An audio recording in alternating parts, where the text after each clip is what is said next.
The Val Bands indicator version 3, which is available for various platforms on the Trading Finder website.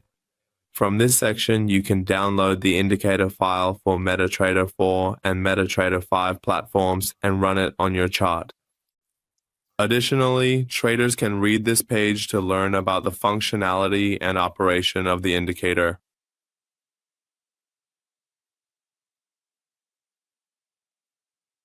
From the Navigator section, we select the indicator file and run the indicator by dragging the file onto the chart. Once the indicator is running on the chart, a histogram window appears at the bottom of the chart.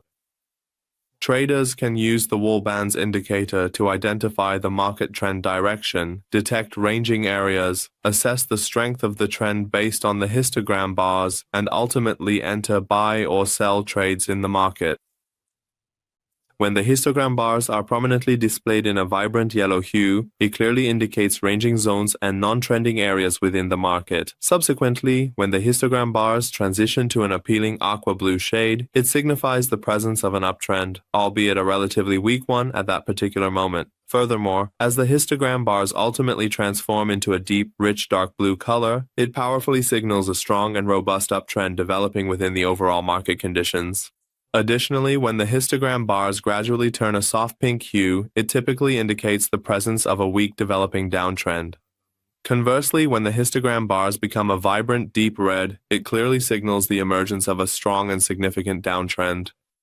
Additionally, in this particular oscillator, a comprehensive Bollinger Band is meticulously calculated based on the precise length of the individual candles and is prominently displayed within this specific section. We can effectively utilize these crucial levels as significant buy or sell signals within the dynamic market environment.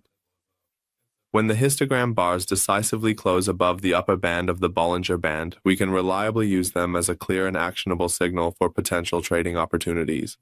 For example, here the red histogram bar indicates that a strong downward trend is forming and it has closed above the Bollinger Band. In this situation, we could have entered a sell trade in the market, and after that, we can see that the price moved downward. Or in this particular section as well, a prominent blue histogram bar has clearly closed above the upper Bollinger Band, and consequently, we could have confidently entered a profitable buy trade right here at this point. The best points to enter a trade based on these signals are when we have reached the end of a trend and the candlesticks indicate that the trend is weakening. And after that, when the histogram bars give us clear and actionable signals, we can then confidently enter into a buy or sell trade position. In the Settings section, under the Input tab, there are options available for us. In the first input, we can set the calculation period of the indicator. The higher this value, the less noise the oscillator has, and the fewer fluctuations it displays in the market.